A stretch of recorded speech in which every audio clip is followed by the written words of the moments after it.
Hey, what's up, everyone? And welcome to another edition of the Cards with a Story YouTube channel podcast. This week, we're going to be talking about ways for people to jump into the world of pre-war cards a little bit without breaking the bank, and, spending, hundreds of dollars, thousands of dollars. A lot of people that I do talk to, that the money part deters them, because they always assume that every card they're going to get pre-war is going to be pretty pricey, but there's a lot of options out there, a lot of different sets that you could find for a good price, and just be a fun little way to start going into that new area of collecting, if you will. So we're going to start off with probably the most popular one, which will be the T206. Still pretty affordable. I mean, they've gone up in recent years for commons and such, but if you go on eBay, so this one's graded. I paid about $75 for this, but if you're not even looking to spend that much, you can test the waters on raw cards, raw T206, which you can find anywhere from $30, $40 on eBay, depending on condition, a little more maybe, but they're just your basic T206 cards, but a lot of beautiful imagery is used on this, and you see another one there.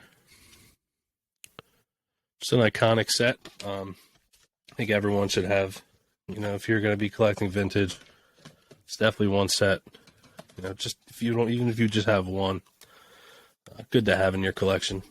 Next up, we're going to go with the T205 set, which is actually, for some reason, one of the only cards I do have from this set. Never really had a lot of T205s, which I do have to change because just a beautiful set all around. It's Miller Huggins, which is another beautiful one. But yeah, those are two, probably two of the more popular besides Gowdy that you're going to really come across. Just figured I'd get them out of the way. But next up, we're going to go with the T210 set, the Old Mill, which is beautiful set. Love the red borders. Love the Old Mill back that they have.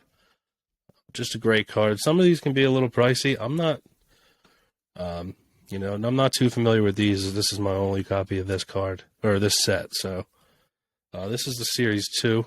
You can see at the top.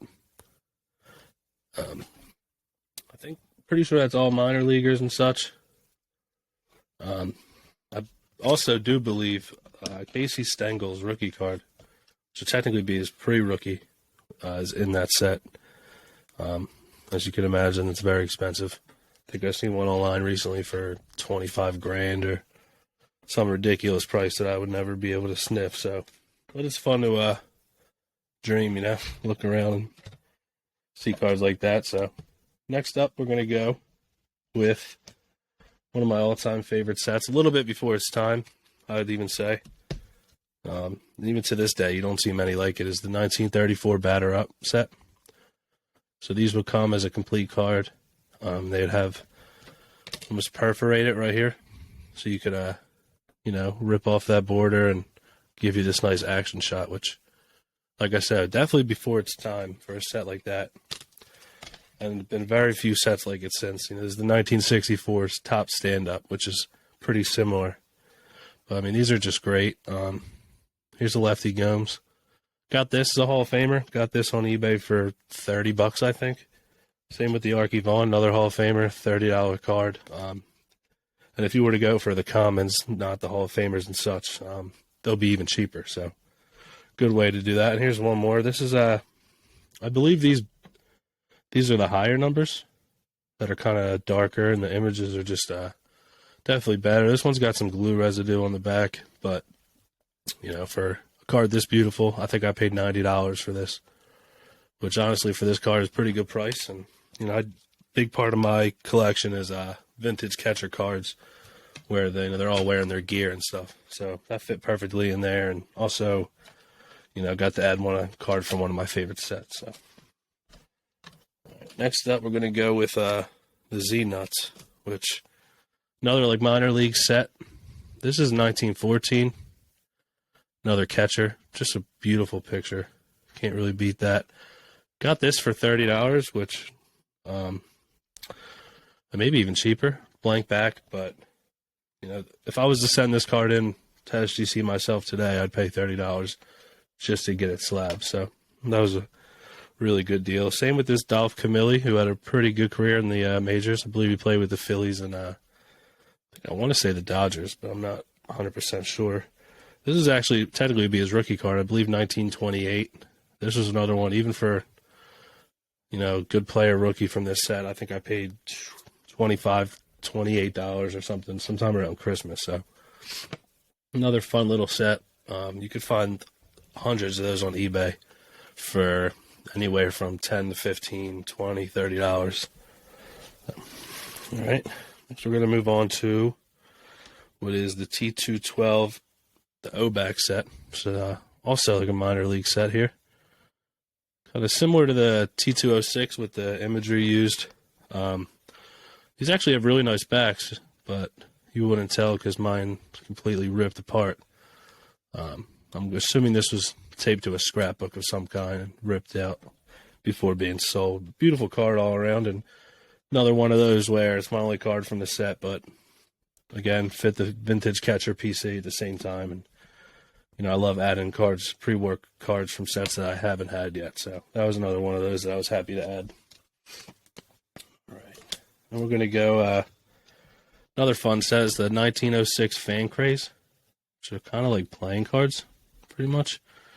This is Nick Alltruck, which a lot of people may know. After his playing career, he had a long career in baseball, but he was almost more of like an entertainer in between innings, before games, after games. We'll go on the field, goof around a little bit, make the crowd laugh, all that good stuff. But I think he ended up with a career, with a job in a front office somewhere. And I think he spent upward of like 50 years in Major League Baseball, which is pretty incredible for no matter who you are or what you're doing. So another fun set, another one of those sets where it's my only card from the set. But I do actually plan on hopefully adding at least 2-3 more because, like I said, just beautiful imagery on it. Nice black and white picture. And the back is beautiful. So 1906 Fan Craze. It's another fun set. And next up is one of the most visually appealing sets of all time, in my opinion, is the 1936 Diamond Stars. It's just an incredibly unique style. You're not really going to see many other cards like that, whether it's pre-war, vintage, modern, unique set. Just a great all-around set. Here's another one of Glenn Myatt. Also goes in that catcher collection of mine, which eventually I'll get around to showing on here one of these days, but in due time I'll get around to that.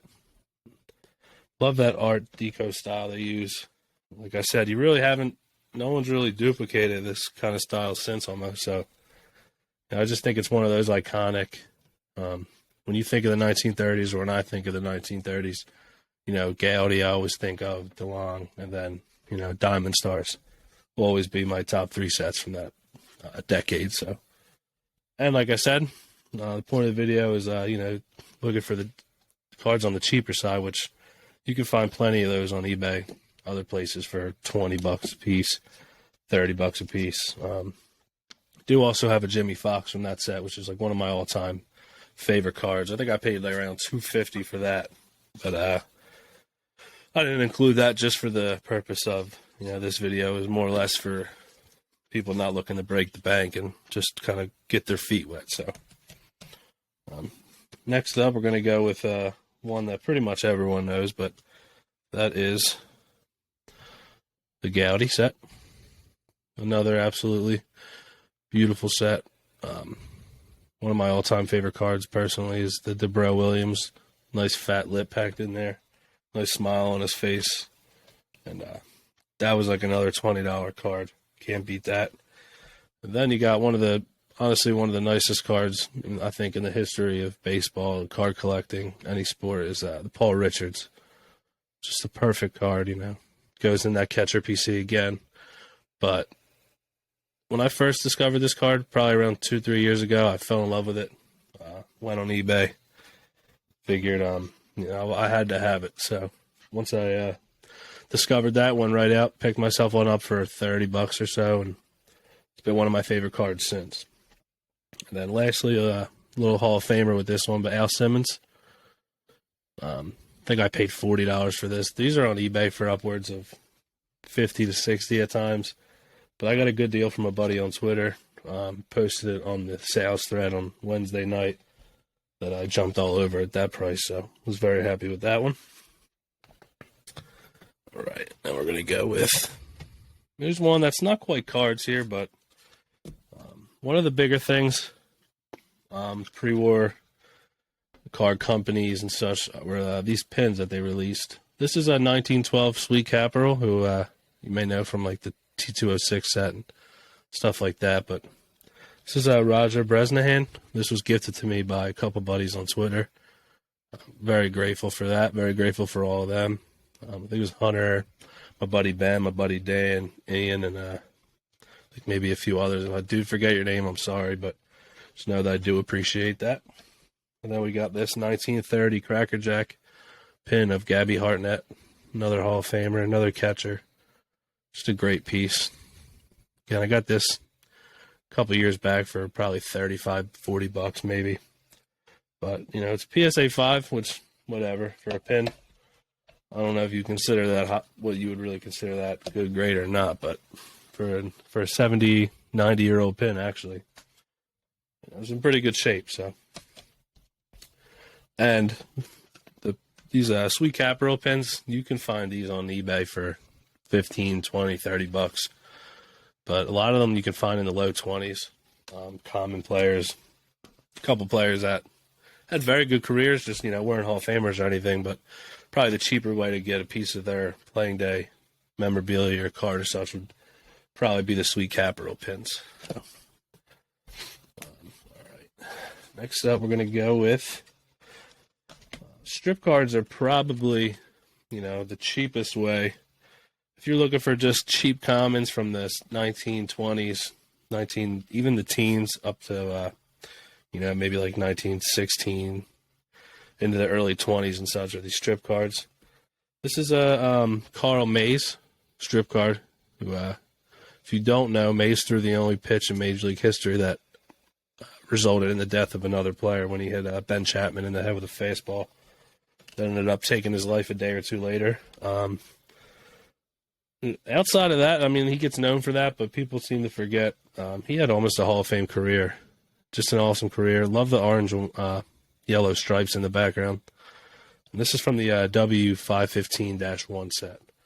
Another one of those fairly cheap sets where you can find some fun, you know, cool-looking cards for just a couple bucks. Then we have a Sam Rice W572. It's a Hall of Famer. Pretty good career. This one's a little dinged up, as you can see. Pretty uneven with the cut. Blank back. Another one of these. Hall of Famer, but I think I paid maybe $40 for that at the time, a couple of years ago. Probably less. You know, with today's market being a little crazier with vintage, some of these prices that I did pay for these probably have climbed a little bit, but, you know, in my opinion, have stayed fairly realistic for, you know, for the age, for the for all those pre-war collectors like myself and a lot of others. You know, it's always nice to have those cheaper sets where you ever get the itch to buy some pre-war, but you don't want to spend a lot. You know, strip cards are always a good option. Next up, you have these Nielsen chocolate cards from the early 1920s. This is Jake Dalbert, which, if I'm saying his name wrong, please let me know in the comment section, because I've been wondering how to correctly pronounce his name for years now. But he had an awesome career with the Dodgers and a few other teams, I believe. The Reds. Really cool backs.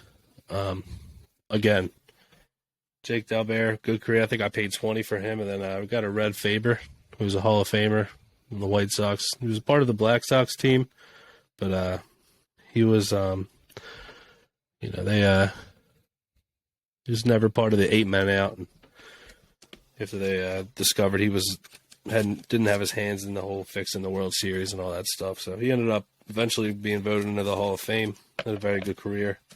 It's just another one of them fun 1920 sets where if you look them up on eBay, you'll find Yeah, fairly good prices on them, and they're fun to just snag up here and there. And next up, we're going to go with what is these. One of the cheaper. If you want to go off the average price, I think these are maybe some of the cheapest cards, if you will. They're not quite cards, but we'll consider them cards. It's the 1914 B18 Blanket set. I think these measure somewhere about 5 by 5, 5.5 by 5.5, maybe. Just an awesome set. This is Eddie Grant. He's the first player to ever die in action. First major leaguer, to ever die in action in a war when he died in World War I. Really nice.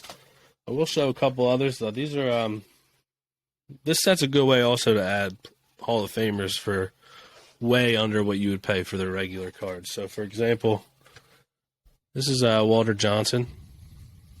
Beautiful, the red and the green pop.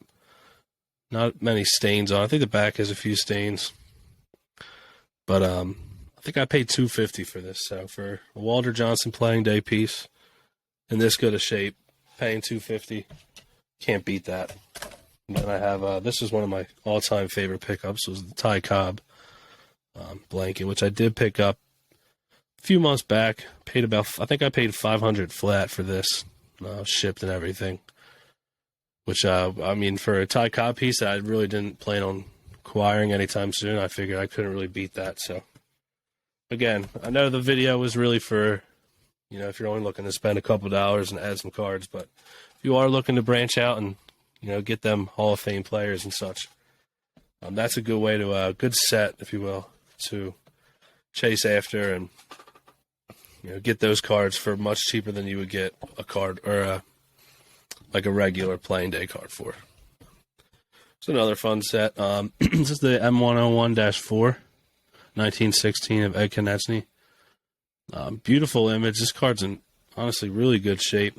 Got a 3.5. Probably could have got a little higher. I don't know if that mark on the back there kind of negated that.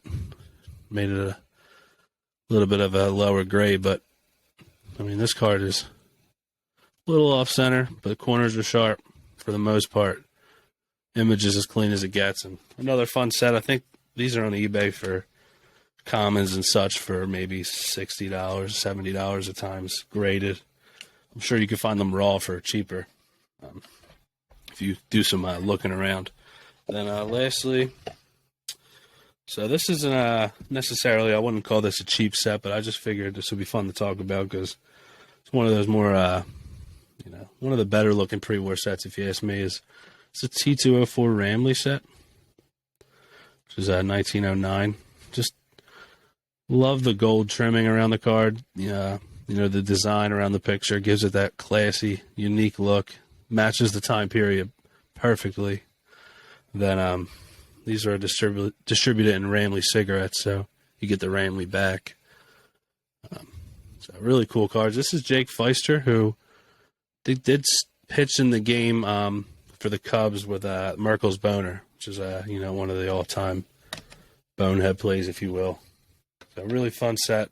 I think those go for $200 and up. Honestly, you might find a few for $150 in that area, but kind of a pricier set. But I just thought that would be fun to throw in there. And not a lot of people, if you're not into the pre-war side of things, you might not know about that set. But really, some beautiful cards in there, and the Hall of Famers and stuff get really pricey. But if you're looking to splurge, just spend $150 on a card or something like that. That, in my opinion, is one of the better pre-war sets to splurge on a bit. So, but yeah, I hope this video is helpful for you guys.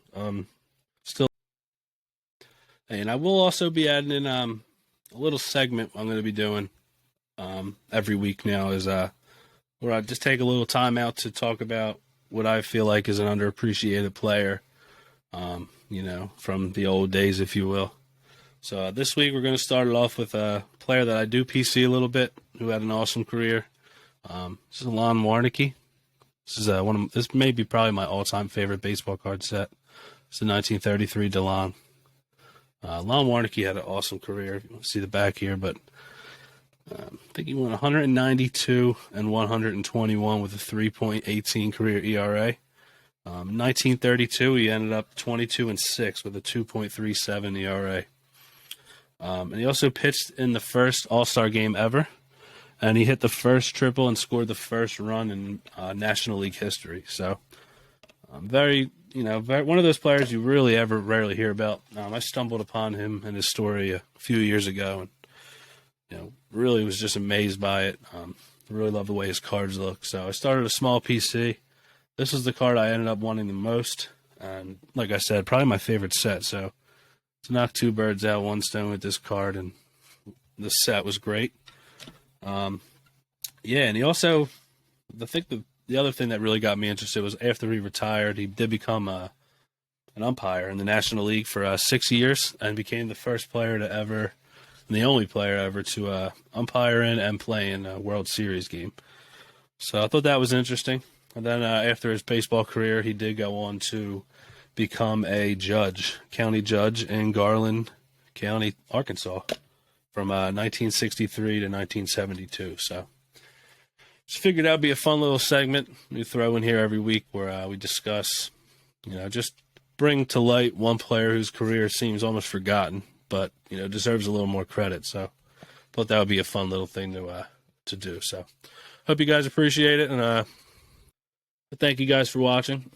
If you were, you opened this video to try to learn something about pre-war cards and good ways to get into it, I hope this was helpful in any way. If not, let me know, comment.